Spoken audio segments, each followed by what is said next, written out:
यार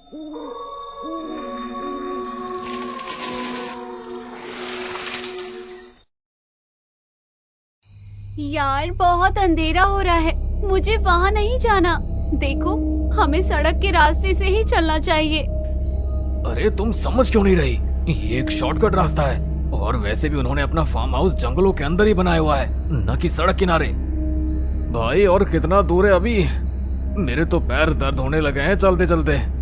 सही कहा, मेरे पैरों में भी दर्द हो रहा है। ऊपर से इस जंगल के अंदर मुझे डर भी लग रहा है। डर क्यों रही हो?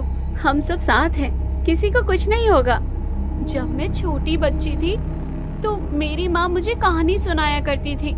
उन्होंने मुझे बताया था कि जंगलों में निशाचर होती है जो लोगों का खून पीती है। लगता है तुम बचपन में खाना नहीं खाया करती थी, तभी तुम्हारी माँ तुम्हें डरा कर खाना खिलाया करती होगी और झूठी कहानी बनाया करती होगी। मेरी बात को नजरअंदाज मत करो, मैं झूठ नहीं बोल रही, ये सब हकीकत में होता है। आराध्या ये बात बोल ही रही थी कि तभी उसे ऐसा महसूस होता है जैसे उसके पीछे कोई चल रहा है। आराध्या पीछे पलटकर देखती है लेकिन पीछे कोई भी नहीं होता, जिसके बाद आराध्या एक बार फिर अपने दोस्तों के साथ चलने लगती है और तभी एक तेज हवा का झोंका आराध्या के कानों को छू कर जाता है और उस हवा के झोंके में जैसे किसी ने आराध्या का नाम पुकारा हो। आराध्या। उस आवाज को सुनकर आराध्या एक झटके से पीछे मुड़ती है, पर उसे उस जंगल में जंगल और काले अंधेरे के अलावा कुछ दिखाई नहीं देता। क्या हुआ आराध्या? वो आवाज सुनी तुमने?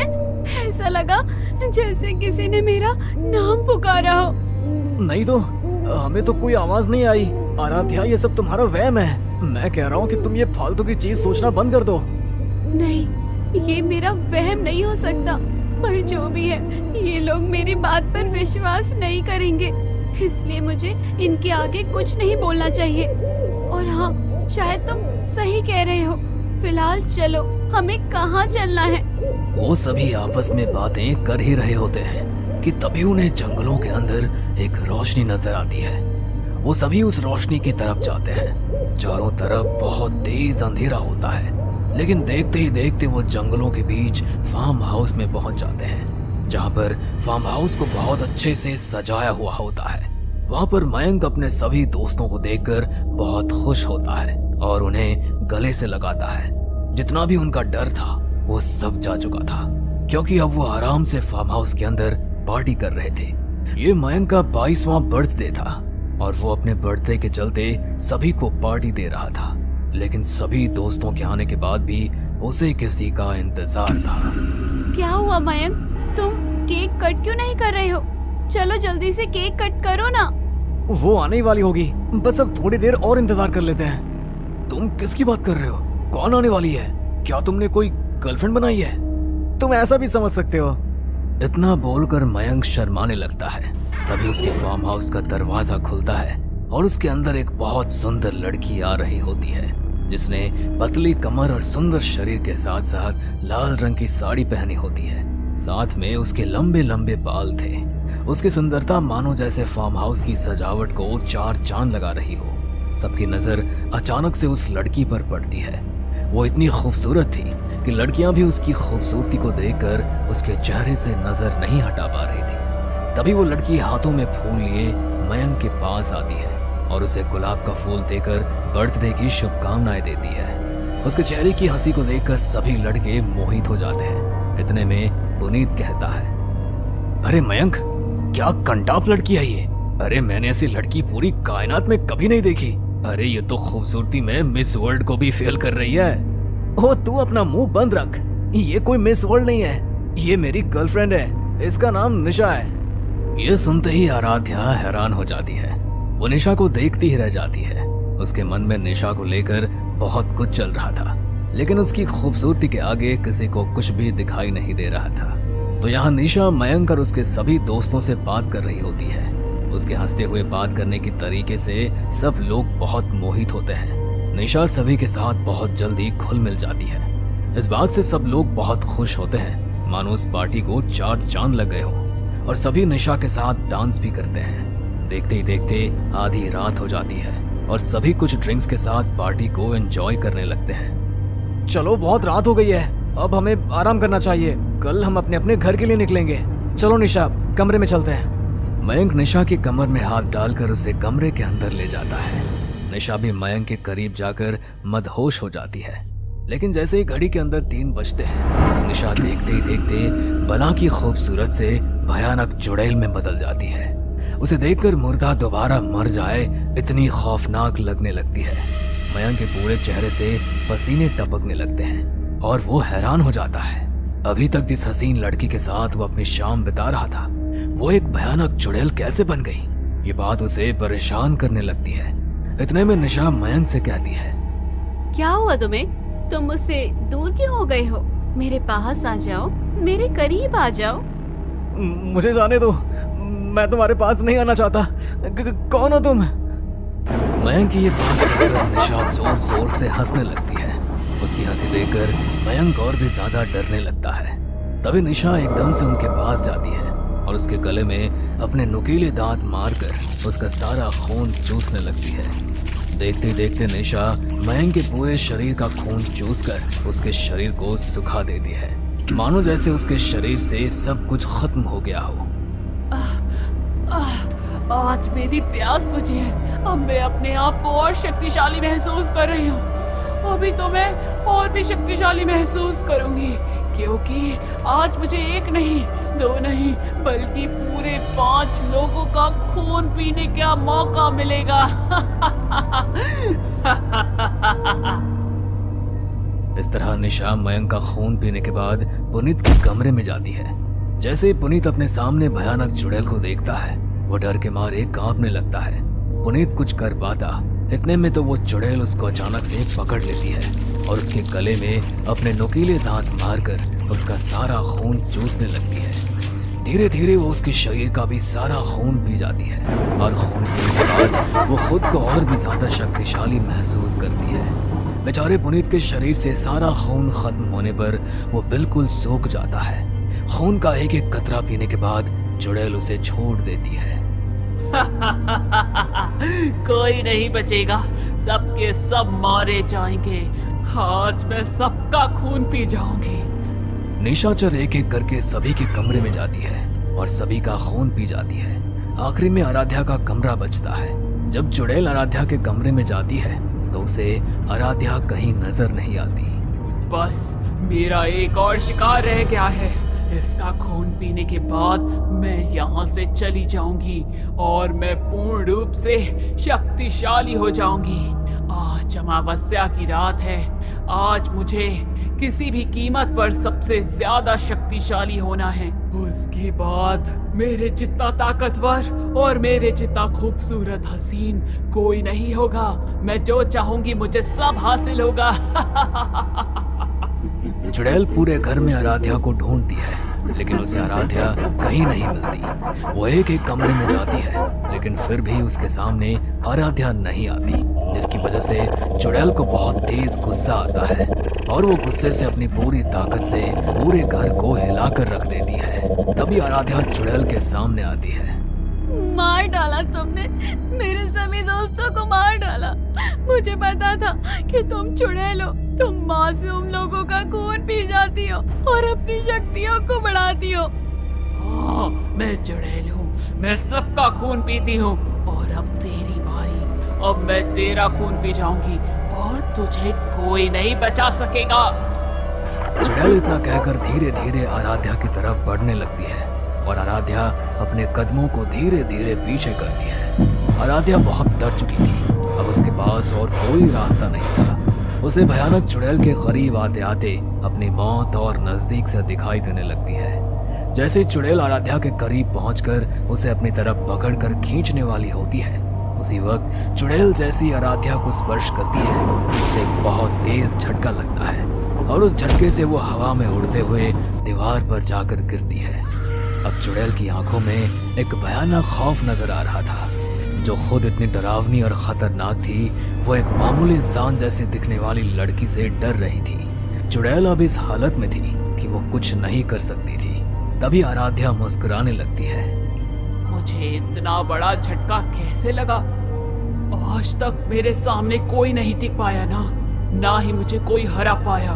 मैंने जिसका चाहा उसका खून पिया, लेकिन तुम्हें छूने पर मुझे इतना बड़ा झटका लगा और मैं अब कुछ नहीं कर पा रही हूँ। आखिर कौन हो तुम और तुम खड़ी हुई मुस्कुरा क्यों रही हो? क्या राज है तुम्हारी इस रहस्यमयी हंसी का? चुड़ैल के इतना बोलते ही आराध्या जोर जोर से हंसती है। तू इन सभी का खून पी सकती है, लेकिन मेरा नहीं पी सकती, क्योंकि मुझे पता है कि तेरी कमजोरी क्या है और मैंने तेरी कमजोरी पकड़ ली है। अब तू मुझे हाथ भी नहीं लगा सकती और आज तेरा आखिरी दिन है। देख अब मैं तुझे कैसे खत्म करती हूँ। आराध्या इतना कहकर वहाँ पर पड़ी कुछ लकड़ियों को जलाकर उस आग के चारों तरफ एक गोल घेरा बनाती है, जिसमें वो बैठ जाती है। आराध्या के पास जानवर के कटे हुए बाल और उसकी खाल थी। माना जाता है कि जानवर की बदबू से भयानक प्रेत आत्माएं भी दूर भाग जाते हैं। आराध्या ने कुछ ऐसा ही किया था। उसने बहुत चालाकी से पार्टी के समय निशा के बाल काटकर जानवर की चर्बी में बांध दिए थे और उसे अपने पास रखा था। इसी के कारण चुड़ैल आराध्या का कुछ नहीं कर पाई थी। वो उस अग्नि में जानवर की चर्बी के साथ निशा के बालों को जला देती है।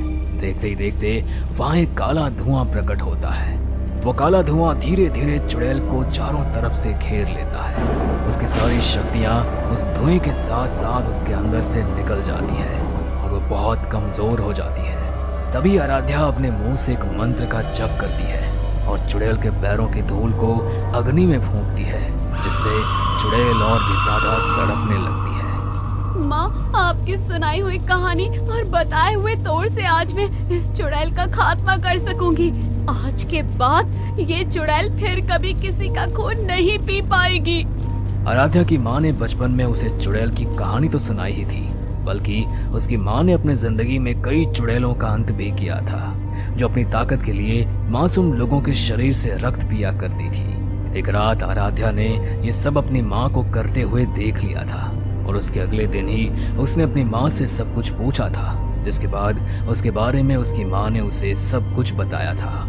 बस वही सब करके आराध्या ने चुड़ैल को पूरी तरह से अमावस्या की रात को ही हमेशा हमेशा के लिए खत्म कर दिया था। चुड़ैल एक काले धुएं में बदल जाती है। आराध्या उसे एक कांच की बोतल में भरकर समंदर में फेंक देती है और हमेशा हमेशा के लिए उस जंगल से निकलकर चली जाती है। उसे अपने दोस्तों को खोने का अफसोस तो था, लेकिन अपनी जान बचने की खुशी भी थी। अब वो अपनी जिंदगी एक नए सिरे से शुरू करती है और आगे बढ़ती है।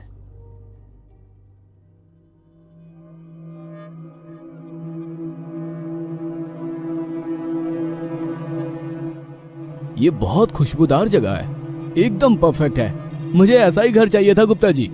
हाँ, पर एक बात मैंने तुम्हें बताई नहीं है। अच्छा, वो क्या गुप्ता जी? इस घर के नीचे वाले फ्लोर पर तुम रह सकते हो, लेकिन कुछ दिनों में मेरी बेटी आ जाएगी और ऊपर वाले फ्लोर पर वहीं रहेगी, तो वो मैं तुम्हें किराए पर नहीं दे सकता। मुझे कोई परेशानी नहीं है गुप्ता जी, मुझे नीचे वाला फ्लोर ही किराए पर दे दीजिए। ठीक है। मैं एक और बात पूछना चाहूंगा गुप्ता जी, इस घर में हर जगह इतने सारे एयर फ्रेशनर क्यों रखे हैं? असल में मुझे शौक है, मैं चाहता हूँ कि हर जगह पर खुशबू आनी चाहिए। हाँ, अच्छा शौक है। मेरा नाम समर है। मैं उस समय 28 साल का था और मैं मेरे घर से काफी दूर एक शहर में नौकरी करता था। मुझे उस शहर में रहने के लिए एक जगह चाहिए थी, तो मैंने काफी घर तलाशे। आखिरकार मुझे एक घर मिल ही गया जो मुझे बहुत पसंद आया। इसे खोलते ही बहुत तेज खुशबू आई और गुप्ता जी ने बहुत कम किराए पर मुझे वो घर दे दिया था।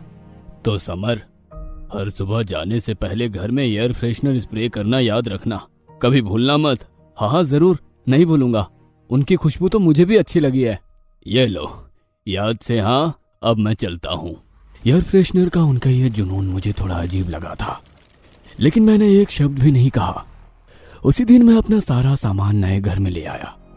कुछ दिन वहां अच्छे से बीते। मिस्टर गुप्ता मुझे हर सुबह कॉल करते थे और एयर फ्रेशनर स्प्रे करने की बात कहते थे। कई बार तो मैं इस बात से परेशान भी हो जाता था कि वो रोज रोज कॉल करके मुझे एक ही बात क्यों कहते हैं, लेकिन मैं फिर भी कुछ नहीं कहता था। एक रात मैं सो रहा था और मुझे हॉल से कुछ आवाजें आ रही थी।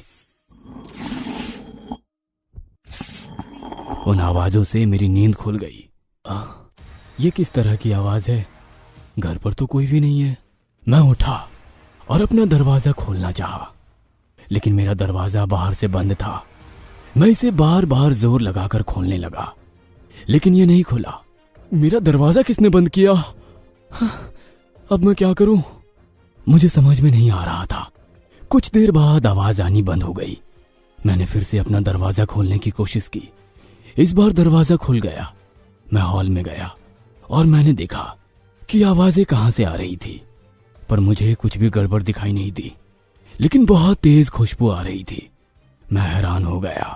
अरे, मैंने तो स्प्रे दिन में किया था, तो ये इतनी ज्यादा तेज खुशबू अभी कैसे आ रही है? अगले दिन जब मैं सुबह उठा तो मैंने गुप्ता जी को कॉल की।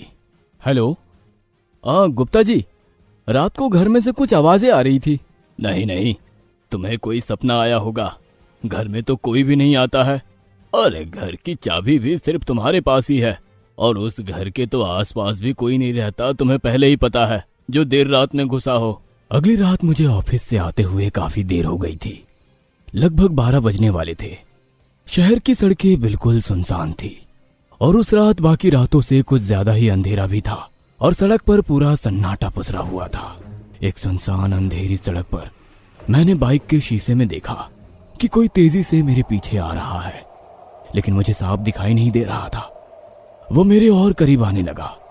उसका चेहरा ढका हुआ था और घने काले लंबे बाल हवा में बहुत ऊपर तक लहराते हुए उड़ते जा रहे थे। सिर्फ खून लगे हुए बड़े बड़े दांत दिखाई दे रहे थे, और उसके मुंह पर भी बहुत खून लगा था। वो कोई इंसान नहीं बल्कि चुड़ैल लग रही थी। मैं घबरा गया और मैंने बाइक की स्पीड बढ़ा दी और तेजी से मेरे पीछे आती रही। मेरे होश उड़ने लगे। अब वो डरावना साया मेरे बहुत करीब आ चुका था, इतनी पास कि मैं उसकी भयानक सांसों की आग जैसी गर्मी और खौफनाक आवाज भी सुनाई दे रही थी। तभी मुझे वहां पर एक मंदिर दिखाई दिया। मैं जल्दी से मंदिर के पास जाकर रुक गया और वो चुड़ैल वहीं से गायब हो गई, और मैं सारी रात उसी मंदिर में बैठा रहा और सुबह होते ही घर चला गया। अगले दिन संडे था। मैं और मेरा दोस्त कुणाल घर पर बैठे बातें कर रहे थे और खाते पीते हुए एंजॉय कर रहे थे। मैंने कुणाल को बीती रात की सारी बात बताई। अरे, तू नींदों में होगा, सपना देखा होगा कोई, भूत भूत कुछ नहीं होते। हाँ, पर मैं नींदों में नहीं था, मैं बाइक चला रहा था। तभी मेरे फोन पर गुप्ता जी की कॉल आई। मैंने फोन नहीं उठाया। अरे, इस गुप्ता ने तो मुझे रोज रोज फोन करके परेशान कर रखा है। क्या मतलब? बस रोज सुबह फोन करता है और कहता है एयर फ्रेशनर स्प्रे कर देना। आखिर ऐसा भी क्या जुनून है? अरे, तो कर दिया कर स्प्रे। तभी दरवाजे की घंटी बजती है। अब कौन आ गया परेशान करने? जा कुणाल, दरवाजा तो खोल। हाँ, खोलता हूँ। जी, आप कौन? हेलो, मेरा नाम सानिया है। आप गुप्ता जी की बेटी हैं? जी हाँ, पापा ने आपको बताया होगा। हाँ हाँ, बिल्कुल बताया है। आइए। सानिया अपना सामान लेकर ऊपर वाले फ्लोर पर चली जाती है। वाह यार, बड़ी सुंदर लड़की है गुप्ता की। हाँ, अब ये यहीं रहेगी, ऊपर वाले फ्लोर पर। और मुझे अब तुझसे जलन हो रही है यार। क्या मैं भी तेरे साथ रह लूं? नहीं। संडे को एंजॉय करने के बाद कुणाल अपने घर चला गया। वह सानिया को देखकर काफी खुश था और लगभग रोज ही किसी न किसी बहाने से घर आने लगा। एक शाम मैं और कुणाल बैठे बातें कर रहे थे। तभी ऊपर सीढ़ियों पर सानिया खड़ी थी और हम दोनों को देखकर मुस्कुरा रही थी। देख समर, वो हंस रही है। वो मेरे मकान मालकिन की बेटी है, उसे ऐसा वैसा मत समझ। अरे, तो वो खुद ही हंस रही है। लगता है वो भी मुझे पसंद करती है। बकवास मत कर, बैठा रहा यहाँ पर। अगले दिन मैं सुबह 9 बजे अपने ऑफिस के लिए निकल गया। मैं जल्दीबाजी में था, इसलिए एयर फ्रेशनर स्प्रे करना भूल गया था।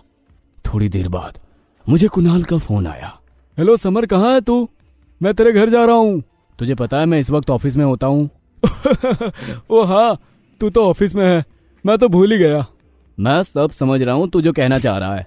हाँ, तो अच्छी बात है। घर पर सानिया तो होगी। कुणाल, रहने दे, मत जा। हेलो हेलो, मुझे सुनाई नहीं दे रहा। हेलो। इतना कहकर कुणाल ने कॉल कट कर दी। शाम के वक्त मैंने कुणाल को कॉल की। मैं उससे पूछना चाहता था कि क्या वो मेरे घर गया था या नहीं, लेकिन उसने फोन नहीं उठाया। रात को मैं घर पहुंच गया और मेरे घर पर बहुत ही गंदी बदबू चारों तरफ फैली हुई थी। मुझे सांस लेने में भी परेशानी हो रही थी। इतनी गंदी बदबू आखिर आ कहां से रही है? आज मैंने एयर फ्रेशनर स्प्रे नहीं किया, शायद उसी वजह से। ये तो किसी मरे हुए जानवर जैसी बदबू है। मैंने जल्दी से एयर फ्रेशनर का बॉक्स लिया और हर जगह एयर फ्रेशनर स्प्रे कर दिए और अब बदबू आनी बंद हो गई थी। मैं बहुत परेशान हो गया था। उस रात मैं सो रहा था तो आधी रात में मुझे फिर से हॉल में से आवाजें आने लगी। मैं डर गया और उठकर मैंने दरवाजा खोला। मेरा दरवाजा फिर से बाहर से बंद था। मुझे समझ में नहीं आ रहा था कि क्या हो रहा था और मैं पूरे होश में था। मैंने गुप्ता जी को उसी वक्त कॉल की, लेकिन गुप्ता जी ने फोन नहीं उठाया। मैं दरवाजा पीटता रहा, लेकिन किसी ने दरवाजा नहीं खोला। आखिर कौन था जो आधी रात में मेरे घर में आता था और वो करता क्या था? फिर उसी तरह कुछ देर बाद आवाज आनी बंद हो गई और जब मैंने दरवाजा खोला तो ये खुल गया। मैं हॉल में गया और यहाँ वहां देखने लगा। सब कुछ नॉर्मल लग रहा था। मैं परेशान होकर वहीं कुर्सी पर बैठ गया और सोचने लगा। तभी मेरी नजर दीवार पर पड़ी, जिसका वॉलपेपर साइड से थोड़ा उखड़ा हुआ था। आज से पहले कभी मैंने उस दीवार के वॉलपेपर पर ध्यान नहीं दिया था। मैं उसकी तरफ गया और मैंने देखा कि वॉलपेपर के पीछे दीवार ही नहीं थी। मैंने धीरे धीरे करके उस वॉलपेपर को हटाया और मेरे होश उड़ गए। मैं पसीने से तरबतर हो गया। वहां पर कोई भी दीवार नहीं थी, केवल वॉलपेपर लगा हुआ था और वॉलपेपर के पीछे अंदर बहुत बड़ा गड्ढा था जिसमें इंसानों की सड़ी हुई कटी हुई लाशें पड़ी थी। जैसे ही वॉलपेपर पूरी तरह से हट गया, 2 लाशें जमीन पर गिर पड़ी। कुछ लाशों के सिर कटे हुए थे, कुछ के निचले हिस्से आधे कटे हुए और हाथ पैर कटे हुए थे। मैं जोर से चिल्लाया। फिर मैं जैसे ही भागने के लिए मुड़ा, मेरे पीछे सानिया और गुप्ता जी खड़े थे। सानिया पागलों की तरह जोर जोर से हंस रही थी और उसके सारे बाल हवा में उड़ रहे थे। सानिया, क्या हो गया तुम्हें? ये देखो, यहाँ क्या है? गुप्ता जी देखिए ना। क्या देखूं? इन्हें यहाँ लाकर मैंने ही तो रखा है। क्या? अब इन्हीं लाशों के साथ एक लाश तुम्हारी भी होगी। इतना कहते ही सानिया का चेहरा एकदम बदल गया। उसने सुंदर लड़की का रूप बदलकर एक खूंखार चुड़ैल का रूप ले लिया। वो इंसान थी ही नहीं। मुझे छोड़ दीजिए प्लीज। आप मेरे साथ ये सब क्यों कर रहे हैं? तो तुम्हें क्या लगा था मैंने तुम्हें यहाँ क्यों रखा है? यहाँ हर महीने नए लोग आते हैं। मेरी बेटी एक रक्त पिशाचनी है। उसे इंसानों का खून पीकर शांति मिलती है और उसी से वो जिंदा रहती है। उन सब लाशों को मैं दीवारों में छुपा देता हूँ। आज तुम्हारी बारी है। उस रात भी मैं इसके पीछे भाग रही थी, लेकिन ये मंदिर में चला गया और मुझे वहाँ से जाना पड़ा। आज मैं तुम्हें नहीं छोड़ूंगी, तुम्हारा सारा खून पी जाऊंगी। वो पिशाचनी मेरा खून पीने के लिए अपना मुंह खोलते हुए मेरे पास आने लगी और तभी मेरा दोस्त कुणाल आया और कुल्हाड़ी से उस पिशाचनी का सिर काट दिया। ये क्या किया? तुमने मेरी बेटी को मार डाला। वो तुम्हारी बेटी नहीं, एक रक्त पिशाचनी थी। तभी गुप्ता भी एक पिशाच में बदलने लगा। उसके भी बड़े बड़े दांत बाहर आने लगे और आंखें लाल हो गई।